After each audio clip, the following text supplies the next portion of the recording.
I don't want no oil, a spoil in my shoreline. I like fish much better than crud. I like birds and things a-creeping and crawling. Won't trade no more oil for blood.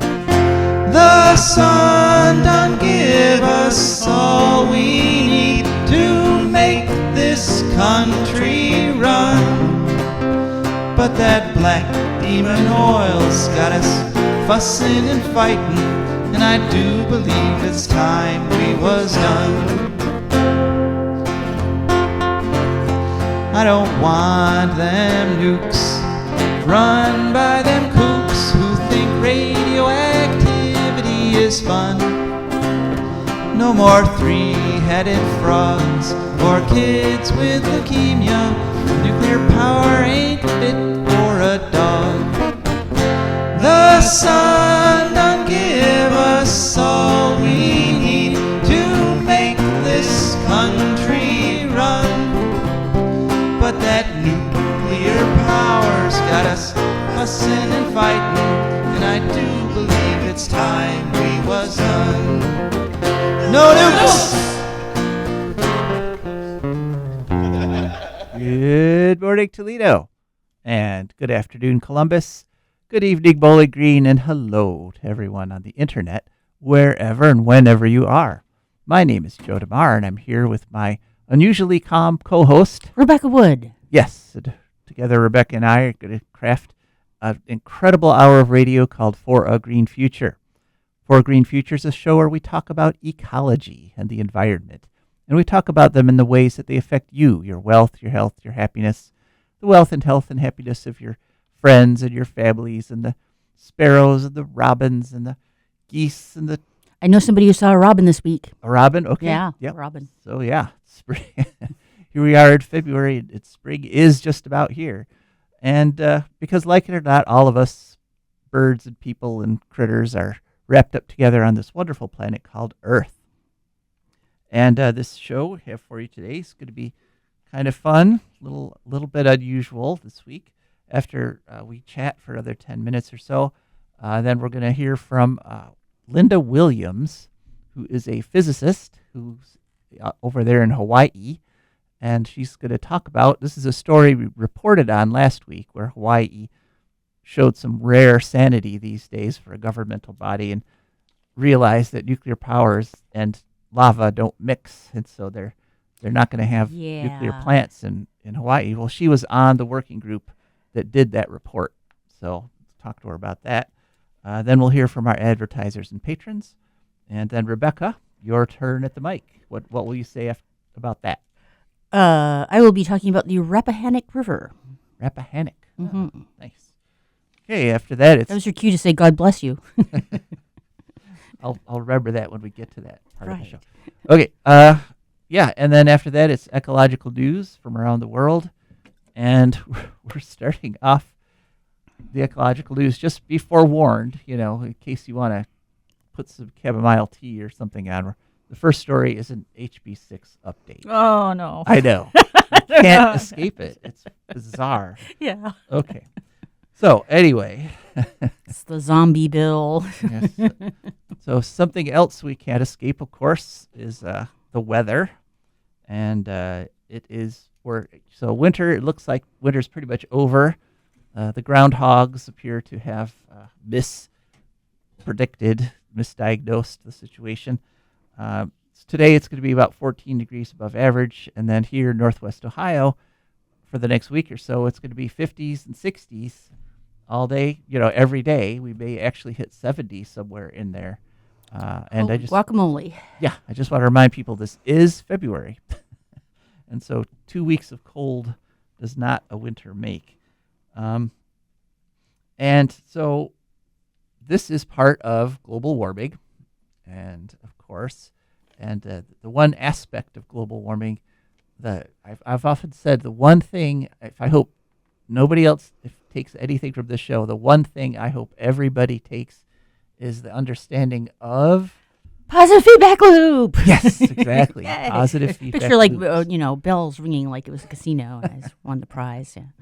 And the reason I'm bringing positive feedback loops up in the introduction today is because there was a big story in the Washington Post this past week. It was on February 11th, and the title was "Scientists Thought They Understood Global Warming, Then the Past 3 Years Happened." And essentially what has happened is they have the last 3 years, 23, 24, 25, the rate of warming accelerated so much that even now the climate scientists who for 25 years have been like, no, it's going to be this gradual thing. It's going to take like a century. Even they are now finally saying the positive feedback loops. Crap. OMG. Right. We are so far up the creek. Are screwed. And, you know, it's the reason I wanted to take like the whole introduction to talk about this is because, well, this is something I've been saying literally for 25 years. Okay. I had a similar show in Buffalo, New York called Green Radio way back around the year 2000, 1990s, late 90s, early 2000s. And I said it then, and I've said it since then, and I'm saying it now. Positive feedback loop, which means that global warming, the effects of the global warming are more global warming. Right, you yeah. put CO2 into the atmosphere, that warms the atmosphere, and the warming adds CO2 to the atmosphere, which warms the atmosphere, and so on and so forth. It's like if a snowball, if it's rolling downhill, it acquires additional layers, gets heavier, rolls faster. Right, gets bigger. Right. And when it's bigger, it's got more surface area, so it gets even bigger. Yeah. And so by the bottom of the hill, you got something that can take out a house. There's a very big snowball coming at you very fast. Yes. And so, and this is part of one of the stories we're going to cover in the news. You might actually, this is a rare environmental story that is so important that it even has broken into the mainstream media. Even the late night talk show comedians are talking about it.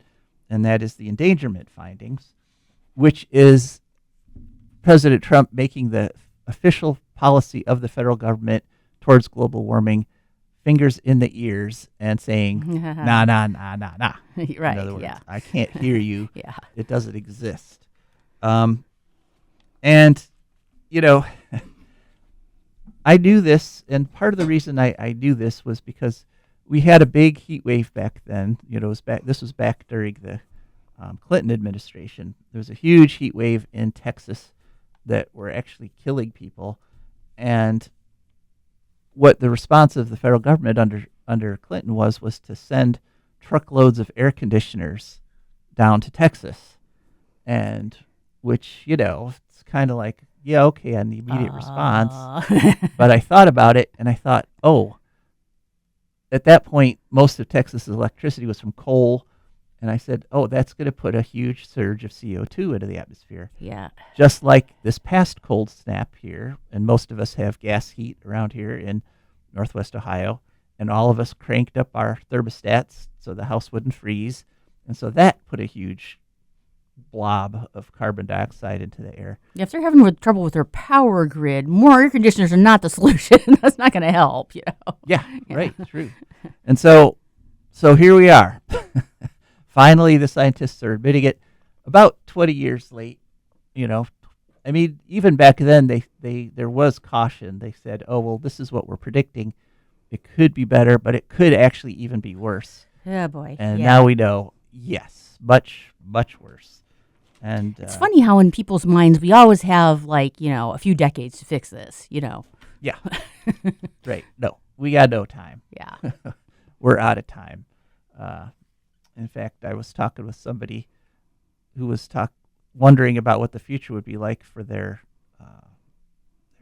nieces and nephews, and they happen to live down there in North Carolina. And I said, well, they're probably going to be moving up with you.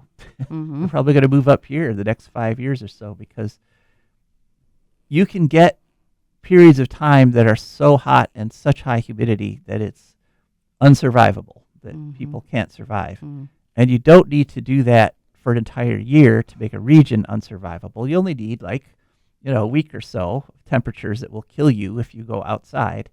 and and a few power outages, and all of a sudden, here come the climate refugees, the ones we've been predicting Yeah. for decades. And in fact, climate environment affects all issues, even this issue about immigration that's rocking the country right now. One of the roots of that, one of the reasons people are trying to come to the U.S. legally or illegally, is that their climate down in the Central America and Southern America countries is becoming uninhabitable. A lot of farmers have lost entire seasons of crops to climate change. And so, they can't earn a living down there. And so they try to come up here. And then, of course, all the ensuing chaos, thanks to our current administration. But that's it. I just wanted to spend one intro to one show just saying, I told you so. And, there's a lot of words for that. Yeah. So go read this Washington Post article on February 11th and just think of me when you do. Yeah. Thanks. So, in the time of all this craziness, it's very important to celebrate and grab onto the rare instances of sanity. And we had one of those in Hawaii last week. And this week I was able to get an interview with one of those sane people who realizes that nuclear power is not the response, not the answer to this whole climate crisis. And so I just want to say this is kind of an unusual, this is a first actually for Green Future, because this woman, in addition to being a physicist, is also a musician. And we are actually embedded in this. We're going to play one of her physics songs. So a little bit of music coming out of your speakers in just a minute or two here. So let's go to the interview now. Hello and welcome to For a Green Future. Could you please share with us your name and the name of the working group you were a part of? Aloha, my name is Lynda Williams, and I'm with Nuclear Free Hawaii here in Hilo, Hawaii.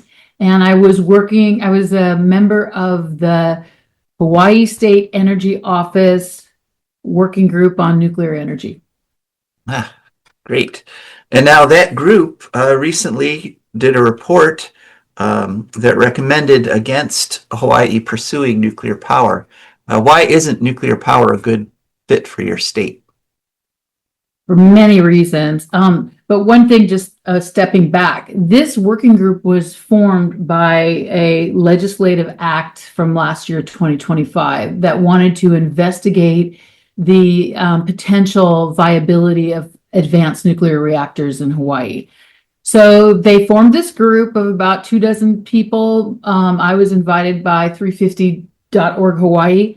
And most of the people on the committee were ignorant about nuclear power, and there were lobbyists and everything. And so after about 6 months, we came up with a report, or the Office of Energy, the Hawaiian State Energy Office came up with a report that said it was premature to pursue advanced nuclear reactors in Hawaii, primarily because they're not commercially viable yet. That's the ironic issue about this being pushed across the country, is that there is no working scaled up version of a advanced reactor. So, you can't estimate the cost, you can't make any estimates. The state can't estimate cost or value or how much energy or waste issues. There's just so many unknowns. So that was probably the main reason. But Hawaii has a constitutional amendment that makes nuclear power and nuclear waste illegal. So you have to have 2/3 majority in both houses of the state legislature to approve the building or construction of any nuclear power in Hawaii. That in and of itself is significant. And the senator who pushed this working group and pushes nuclear power is because Hawaii has a mandate to be zero greenhouse gas by some ridiculous date, like 2035. So they want to make nuclear power renewable, which is what we're seeing happen across the country for states who don't have nuclear in their renewable portfolio. So that was another issue. Nuclear isn't part of the state nuclear renewable portfolio that can meet that zero greenhouse output goal they're going for. So they did say that they would like to revisit advanced nuclear reactors in 3 to 5 years. That was the only part of the report I didn't agree with. Your viewers can read the report. It's an excellent takedown of nuclear advanced reactors, and why they're not viable. Hmm. Yeah, it is interesting that they don't actually seem to exist, yet there's a huge rush to build more of them. Um, so the Pacific actually has a history of being contaminated by radioactive pollution. Could you speak a little bit about that? Sure.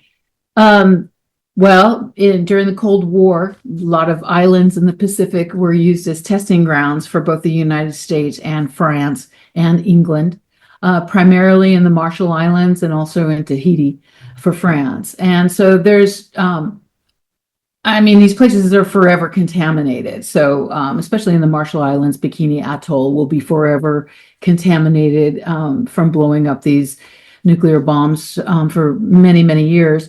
Not only that, the folks of Bikini are they're nuclear refugees, and there's a huge community here in Hawaii of folks who've had to leave the Marshall Islands because of the contamination, and that's a whole nother diaspora, really sad situation for those folks who are displaced from their homeland. And then in addition to that, there's the military here. So, Honolulu is the center of the Pacific pivot. And so there's nuclear powered submarines and ships in the Pearl Harbor. There aren't no currently any nuclear weapons in Hawaii, but there have been in the past. And here on the Big Island, there's the Pohakaloa Army training area where they have used depleted uranium. So that whole mountain area is between Mauna Loa and Mauna Kea volcanoes, is contaminated with depleted uranium forever. So because of that and other issues, this island I'm on, Big Island, is nuclear free. And it's the only island in the chain that has legally deem this a nuclear free zone. And hopefully we're going to spread that throughout the archipelago. All right. Well, good luck. Yeah. So, is there concern in Hawaii about the continued radioactive contamination being put into the Pacific by the Fukushima disaster? Absolutely. Of course.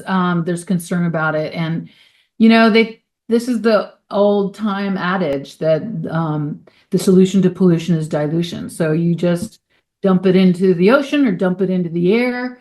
But that is really based on a fallacy and bad science from 200 years ago. I mean, let's face it, this is a closed system. And if the more you put pollution into it, the more there will be consequences from it. So Fukushima is going to be dumping into the ocean forever. There's no way to contain that. So it's a wound on Mother Earth that will be oozing forever and ever. And if I was queen of the world, I would make that a top priority to try to abate some way, to seal it. There's no way to seal it. So that's the true cost of nuclear power. I mean, if you have a bad day on a wind farm, well, what's the worst thing that could happen? Like a blade shoots off and cuts a cow's head off? I don't know. But, when it comes to nuclear power, the risks are just so great. I mean, here in Hawaii, folks on this working group I was on were claiming that, you could have a container-sized contained, nuclear reactor, small modular reactor, brought to Hawaii, plugged in, used, and then taken away and disposed of, which all of that is a fallacy and a lie. So, the level of propaganda and misinformation being perpetrated by the nuclear industry is at an all-time high. Everything from small modular reactors to rebranding, reprocessing as, Recycling. Recycling, right? Yeah. Mm. I mean, it's crazy. It's bonkers and people are buying it. Yeah. Well, congratulations to your group on managing to cut through all that. Some of the other states of the union haven't been quite as astute when they're asked to look at that question. Yeah. Speaking of rules and so forth, what do you think of the Trump administration's recent rule change that allows Department of Energy reactors it no longer forbids them from polluting groundwater and says they don't have to monitor groundwater for radiation? You mean from the story from NPR that came out about those? Yeah, this is a real tactic that the Trump administration is doing, is rather than have the NRC, the Nuclear Regulatory Commission, do licensing, they're putting these advanced reactors on DOE land so they can bypass regulatory review altogether. So not only are they, doing that, like allowing groundwater contamination, they're also trying to get a categorical exclusion for advanced reactors on DOE lands, because that will mean no environmental review. And another thing to point out that's critical is that the EPA just rewrote WOTUS, which is the qualifications of what will be protected, a WOTUS, WOTUS, what will be protected by the Clean Water Act, and they removed groundwater. So now groundwater won't be protected under the Clean Water Act. And so many of these gutting of NEPA, the National Environmental Protection Act, environmental review, are going to be permanently codified by the SPEED Act. And that's coming up. I'm writing an article right now about the SPEED Act. So the SPEED Act passed the House in December, and that permanently, that instead of just, usually NEPA changes from administration to administration because it lives in the executive branch. So now what they're doing is they're trying to make it a permanent law that if someone else comes in, you won't be able to change it if Trump gets unseated and the Democrats come in. So the SPEED Act passed the House, it's in the Senate now, and it must be defeated because it will codify, would make permanent into law the gutting of NEPA review. In particular, it like scratches injunctions. So like if you find that, a permit was given by a federal agency and then it's found that it's poisoning the groundwater or whatever, you can go to court and the judge can say, we're going to review this. But you used to be able to have an injunction. The judge would say, you have to stop this project until we review it. Now there's no injunction. So that's what the SPEED Act does. And you're not allowed, once the permit is given, you cannot introduce new science. It's a catastrophe for environmental review. So everybody put that on your radars, call your senators and say, vote no on the SPEED Act because it's catastrophic for environmental review. All right.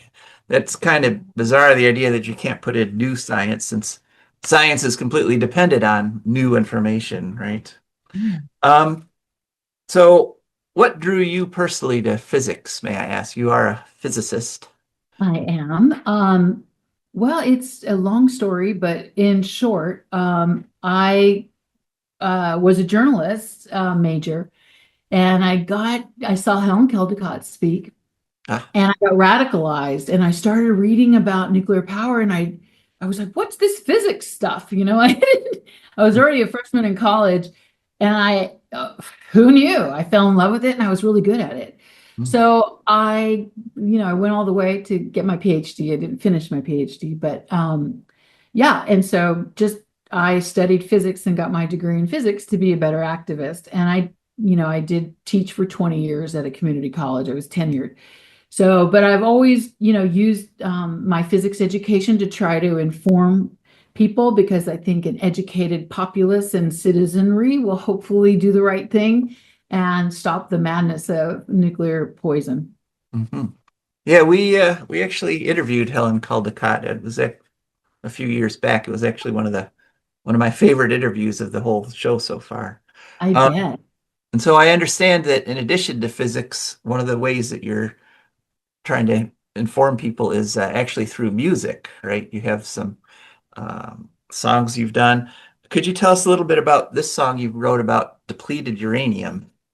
Sure, yeah. So I, for many, many years, have been performing science cabarets for the general public and for scientists. And this song, Depleted Uranium, I wrote for a show I just toured in Europe. I went to the Edinburgh Fringe Festival and did a show called Atomic Cabaret, commemorating the 80th anniversary of the bombing of Hiroshima and Nagasaki. So I wrote the song Depleted Uranium because people don't know about it. In fact, depleted uranium is what's left over after enrichment. And so it turns out to be this really heavy metal that's great. It explodes on contact and it's really good for munitions. So they make munitions out of it. And it's been used in probably every war for the last 30 years, contaminating everywhere it's used. And it's also, suspected to be the cause of Gulf War syndrome of our veterans. So it's very dangerous and toxic. They keep making it. In fact, they want to make a another issue is in Tennessee, BWXT is a company. It's a big, huge nuclear company, and they want to start processing, enriching uranium. Processing the depleted uranium so that you can make munitions. And this is the first time they're going to do that with a private company. So they're privatizing everything, which is interesting. So anyway, so I wrote this song, and I think you're going to play a clip. And yeah, so it's just, what is depleted uranium? My songs are all scientifically accurate. You can go on my YouTube channel and listen to some other songs about, nuclear Armageddon. Very uplifting tunes. All right. Okay, let's listen to that song.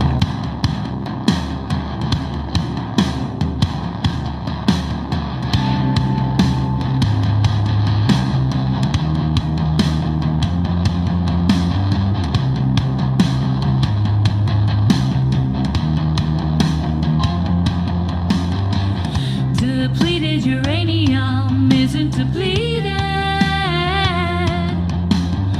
It's full of radioactive uranium.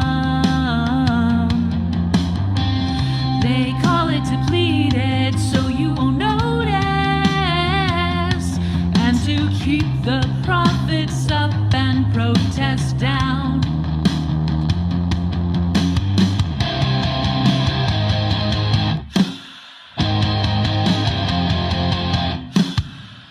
Depleted uranium isn't depleted.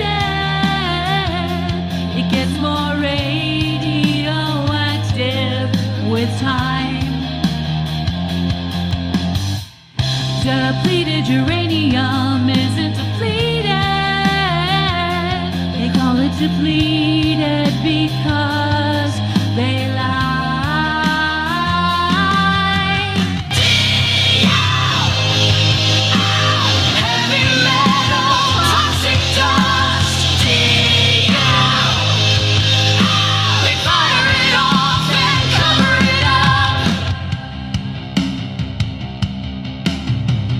Depleted uranium isn't depleted. It has biochemical toxic effects. They call it depleted so you can't blame them if you inhale the dust and it makes you sick. Depleted uranium isn't depleted. They don't teach you this fact in physics class.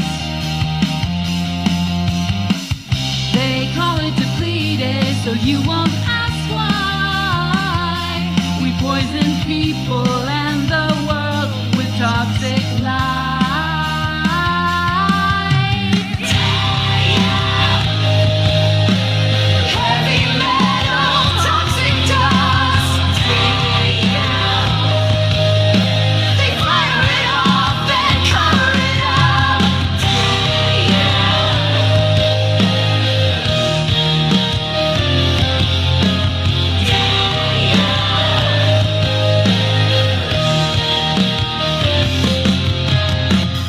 Depleted uranium isn't depleted. They fire it off, then cover it up. Depleted uranium isn't depleted. They fire it off, then cover it up. Well, thank you for sharing that song with us. Is there anything you'd like to add?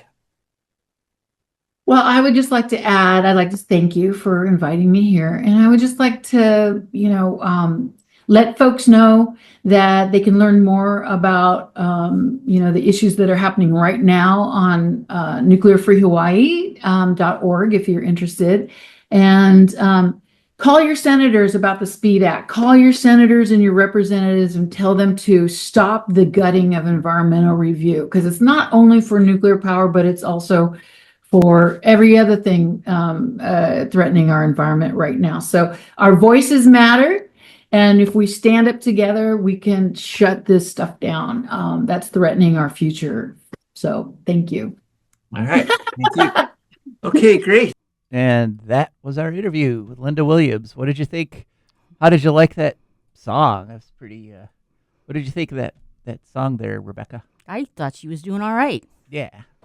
Tell us what you think. You can give us a call from here out to the end of the show at 877-909-1007. That's 877-909-1007. Or you can send a text to 419-973-5841. Now it's time to hear from our wonderful patrons and sponsors. For Green Futures brought to you by the Wood County Park District. Imagine a place where nature meets adventure, where you can climb, paddle, fish, and explore. That place, it's right here in Wood County. The Wood County Park District is here to protect, preserve, and inspire. We conserve natural and cultural treasures so you can enjoy the outdoors like never before by maintaining green spaces, providing fun programs, restoring wildlife habitats, and leading outdoor adventures. The Wood County Park District, preserving nature, creating adventure, and inspiring a greener future. Want to connect with nature? Try your hand at archery, bouldering, geocaching, paddling, rappelling, and more. Whether you're seeking experience or a peaceful retreat, our parks are open every day from 8 a.m. to 30 minutes past sunset all year round. Come explore, get outside, experience nature. Your parks, your adventures waiting for you. Find us online at wcparks.org or follow on Instagram, Facebook, or X, or call 419-353-1897. The Wood County Park District, preserving nature, creating adventure, and inspiring a greener future. And For Green Future is also brought to you by our wonderful patrons. And these are incredible people who've gone to patreon.com. That's patreon.com. There they searched for A Green Future. Up popped our Patreon page. They scrolled through, looking at the pretty pictures and the different levels of membership, picked one that matched their budget, and every week a little bit comes out of their account, comes over to us, and that is how we can keep this amazing program on the air for you. So thank you to our sponsors. And I just want to acknowledge Shabazz Khan, our wonderful video producer, who is leading For Green Future into the digital future, because we are upgrading everything. We're upgrading our website and our YouTube page and our video productions and so forth. So keep an eye on us, because we're growing and we're making some big changes around here. Okay, Rebecca. So All right. what am I supposed to remind you? Okay. I'll signal you when I get there. Okay. Okay. All right. So tomorrow is George Washington's birthday. So I thought, okay, I could be really, really socially conscious and do something about slavery and the environment, which I just looked, and there's actually a surprising amount of information about that. So I might actually have to do that sometime in connection with something. Okay. But yeah, or I could be really socially unconscious and do cherries, which he didn't even cut down a cherry tree. That story is completely fabricated. My childhood is shattered. I have bad news for you about Santa Claus. But yeah, instead, I decided to take a sort of a middle way and talk about where George Washington was born, which turns out to be Westmoreland County, Virginia, which is an area called the Northern Neck of Virginia, which is basically just the land between the Potomac and the Rappahannock rivers. So instead of the Potomac, which I don't know, I feel like I'm saving that for the 4th of July sometime or something, I'm going to do the Rappahannock. Rappahannock? Bless you. Oh, thank you. Right. So, yeah, the Rappahannock River is 195 miles long. It runs from the Chester Gap of the Blue Ridge Mountains to the Chesapeake Bay. And let's see, it was ever since the Embry Dam was removed in 2004, it's Virginia's longest free-flowing river, undammed, I guess. And it also becomes a tidal estuary near the coast, kind of an important one too, I guess. And it's named after the Algonquian word for quick and rising water, and is named after, I think probably more likely that Rappahannock tribe was probably named after it. Because there's no reason that you would name a people the quick and rising water, and then just so happen to name the river next to them after them. That doesn't make sense. I'm pretty sure. I've thought it through, but yeah.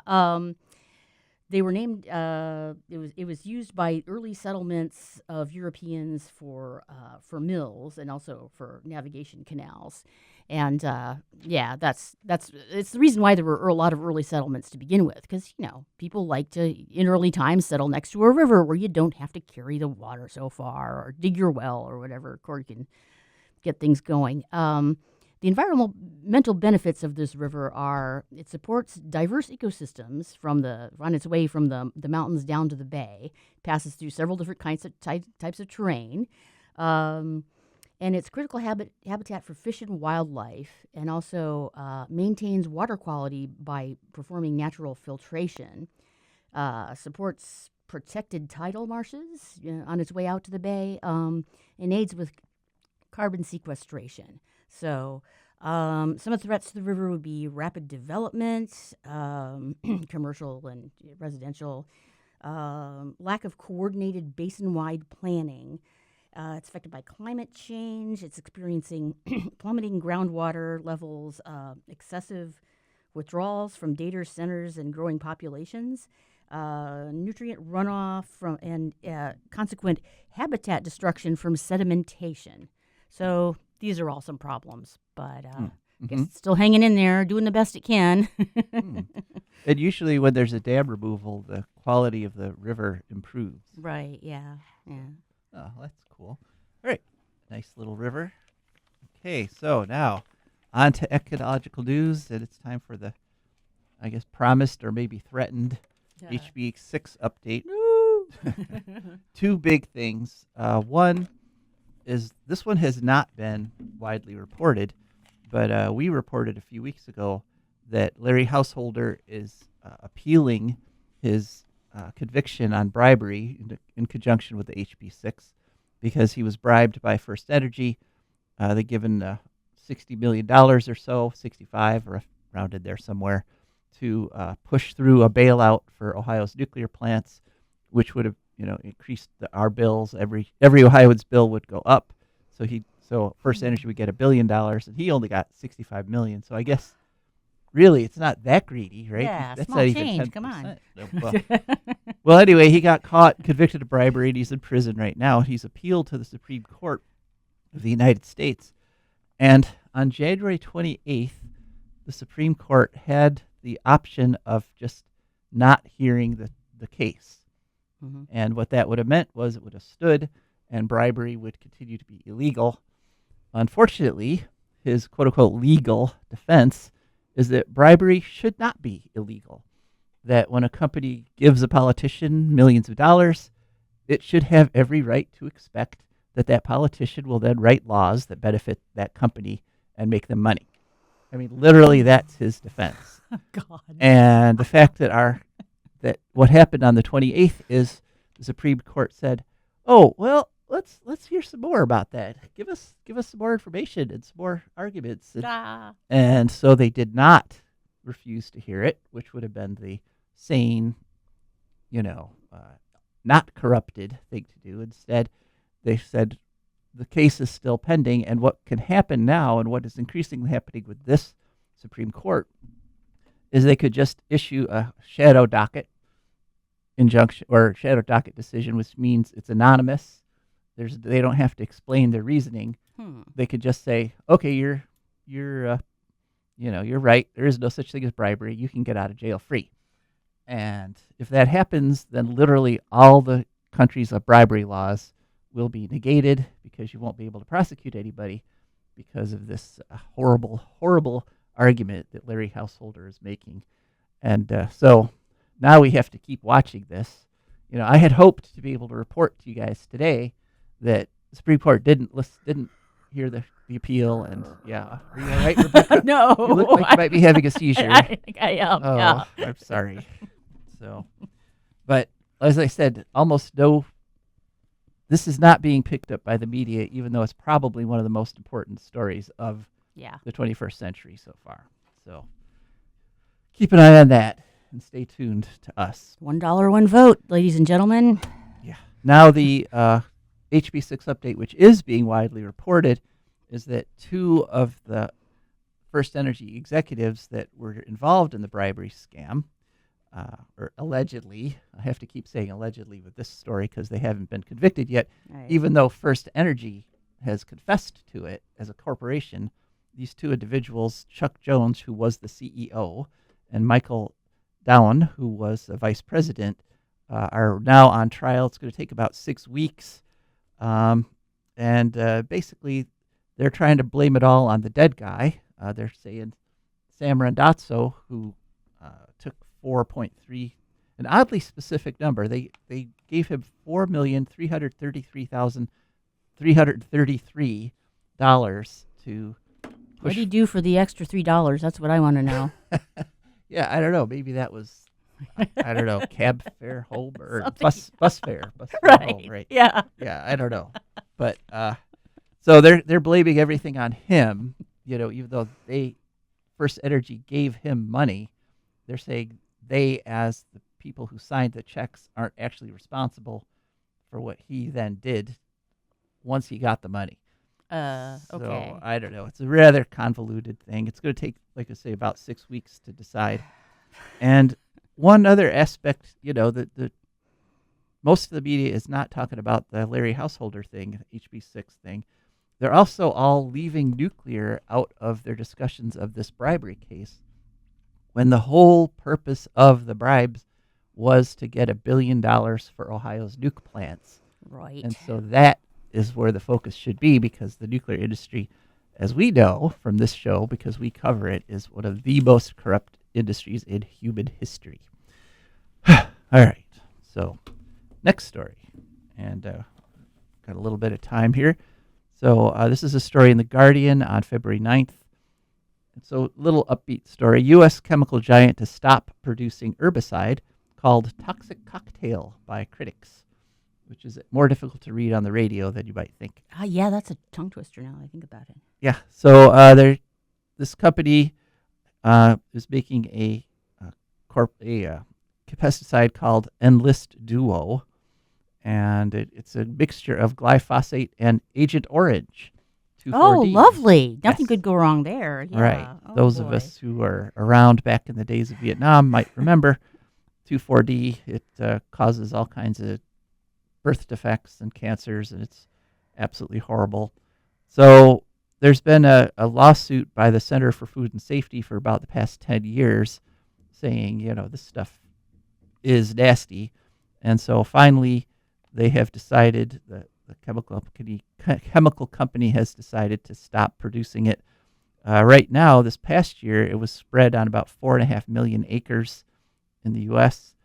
It's not a 100% happy story, because Enlist 1, the first version of this, is still going to be produced. And the company says that the actual real reason that they have stopped making it is that it has become less and less popular, maybe, as more and more farmers get affected or something, but it was down to 1% of their pesticide sales. So they, which was still $1 billion, which means they have $100 billion in pesticide sales. But this one nasty chemical mixture will no longer be spread on our fields, and that is good news. Okay. Some more potentially good news. It's kind of an interesting story. Garlic mustard is a invasive species in the United States and North America. Yeah. Yep, we've talked about garlic mustard We before. have, in fact. Yes. And the USDA this past year they released a study. It was back in July of 2025. And they have decided that a European weevil, which is in the order Coleoptera, Mm-hmm. it's called Cutorphinus chrobicollis, which is a cute little weevil. And they have decided it's safe to release in the U.S. or in North America as a biological control for garlic mustard. All right. And so far, according to the report, it pretty much just targets garlic mustard, and it shouldn't jump around too much to other plants. And garlic mustard is a very invasive species, and it as very allelopathic, which we know what that means. Allelopathic. Oh, I can't remember now. Oh, it poisons the ground around it for right. other plants. Yeah. And I've talked about that. I just don't have very good memory. it tastes pretty good. Yeah. I've eaten it. Really? But yeah, it's Okay. edible. Yeah. But it's not very good in terms of ecological use. A lot of So if most it's in your critters- yard, eat it all. Yeah, if you And don't leave any for the next year. Right. Don't feel obligated. Definitely. But this could potentially put a control on a very invasive species, which would be good. Yes. So hopefully Nothing wrong with that. the USDA did their homework properly, and this will not turn out to be another ecological disaster Yeah. like they have had down in a lot of countries. There is a long, sad history of releasing one species to control another invasive species, and then the second species actually turns out to be invasive also. Yeah, So yeah. let's hope that doesn't happen. Okay, we in our interview with Lynda there, we mentioned the Fukushima disaster. This March 11th is actually the 15th anniversary of the Fukushima nuclear disaster, which, as we mentioned in that interview, is ongoing. It's still daily producing more radioactive isotopes that are getting dumped into the environment. And so I just wanted to remind everybody that it's time to get ready for the annual Unplug Nuclear Power event, which is where you go for the 24 hours of March 11th, and to the greatest degree possible, you boycott grid power, both to withhold a little money from the utility companies that are running these nuke plants, and as a protest against nuclear power. And every year, our household does it, and it's very revealing to have a day, to have 24 hours where you don't use screens, where you've turned off everything that isn't absolutely essential, and it's actually a very restful, peaceful day. It's kind of like a annual reset of your consciousness. People all over the world do it. We had 3 million people look into the posts we put about it on X a few years back, and so join us, won't you? On March 11th, that's coming up. So get your plan together, how you're going to power your phone and things like that, and get ready to turn off as much of your grid power as practical. Okay, next story, and this one is so intense that it has been making its way into mainstream media. Jimmy Kimmel has talked about it. Stephen Colbert has talked about it. It's been on all the major news stories. The endangerment finding. And we've been talking about this for a while, but basically Trump's EPA just came out and said that CO2 is not a pollutant. One of the best articles on this was in the Washington Post on February 12th with the title, "Trump Repeals U.S. Government's Power to Regulate Climate." So, because if you get rid of the endangerment finding, in other words, if you say, this doesn't hurt humans, this doesn't endanger people at all. It just makes it hard for me to breathe outside in the summer. That's not dangerous at all. No. Oh my So, God. but once you say something isn't dangerous, then the EPA can no longer regulate it. Right. Okay. And what hasn't come out in a lot of the stories, excuse me, is that they actually did this with 4 greenhouse gases at once.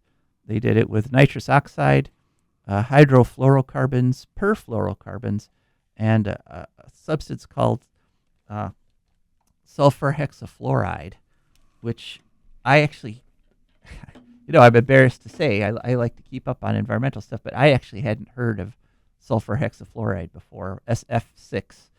But apparently it's 25,000 times more potent than CO2 as a greenhouse gas, and it's almost 100% human-made. It does not exist in nature, except for, occasionally you'll find trace amounts in a volcanic eruption, but pretty much all the SF6 in the atmosphere was put there by humans, and it stays in the atmosphere for about 1,000 years. So the fact that it continues to increase is actually horribly, horribly dangerous for the environment. Um, you know, I mean, this is so ridiculous that it's hard to report on, because the endangerment caused by climate change, by global warming, is very clear. It increases natural disasters, increases disease, it increases the range of disease-carrying mosquitoes, causes premature deaths every year. And when you limit CO2, when you limit these greenhouse gases, you also limit a lot of the other pollutants that get put into the air with them, like soot and things like that very clearly endanger people and hurt them. One quote from Earth Justice: "There is no way to reconcile EPA's decision with the law, science, and the reality of disasters hitting us harder every year." And that's a pretty good summing up of how ridiculous this is.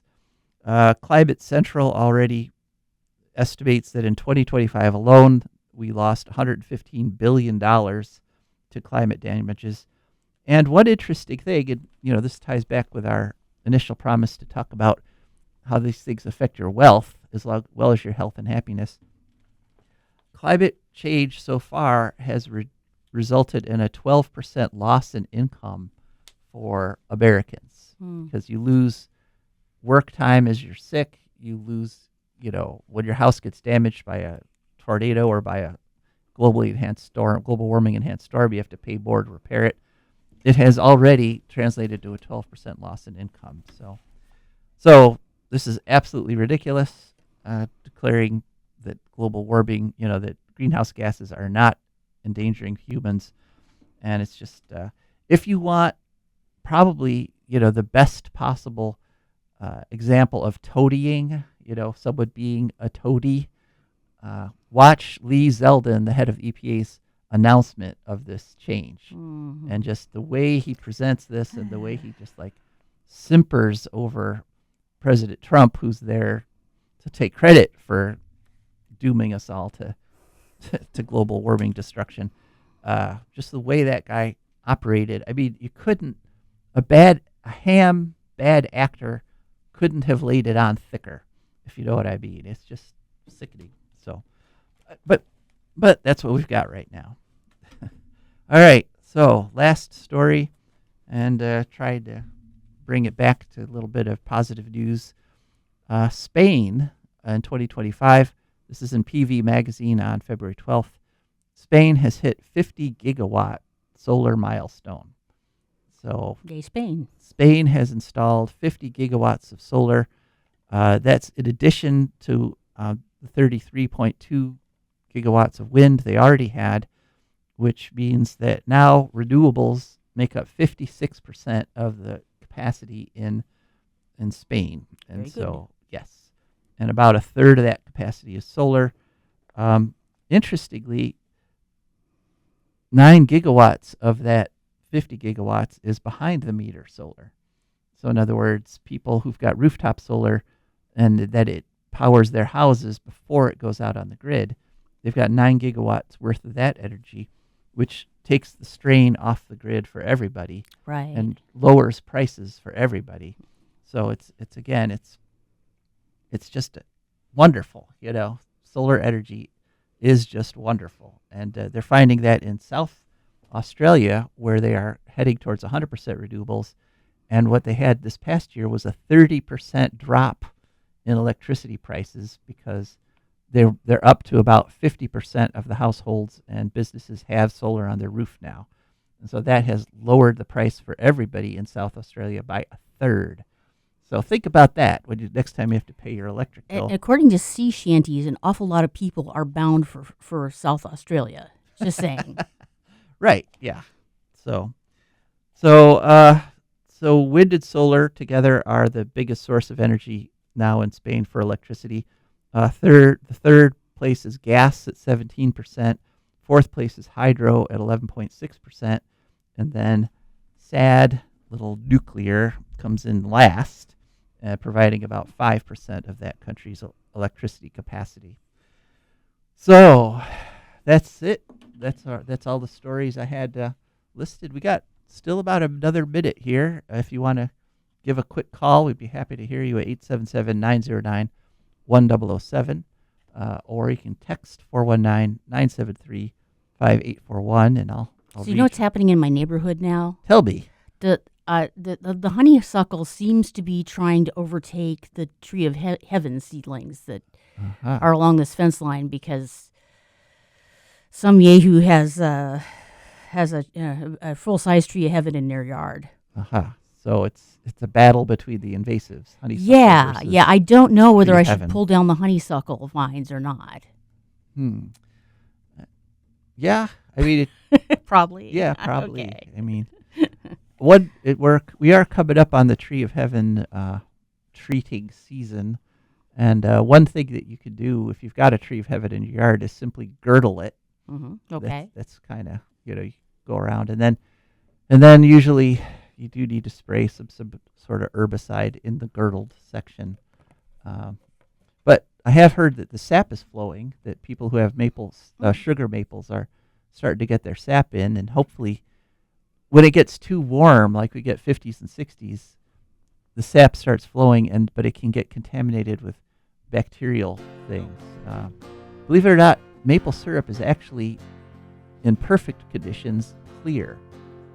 It's almost like almost looks like corn syrup when there's when there's zero bacterial, action going on in it. So, but yeah, it's maple sugar season. So let's hope we still have maple syrup going into the green future that we're working towards. That's it for this show. Thank you so much for listening. This is Joe DeMare, And Rebecca Wood. and we are signing off. This country run, but that black demon oil's got us fussing and fighting, and I do believe it's time we was done.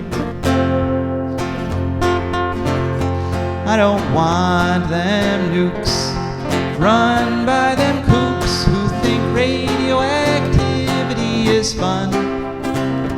No more three-headed frogs or kids with leukemia. Nuclear power ain't fit for a dog. The sun done give us all we need to make this country run. But that nuclear power's got us fussing and fighting,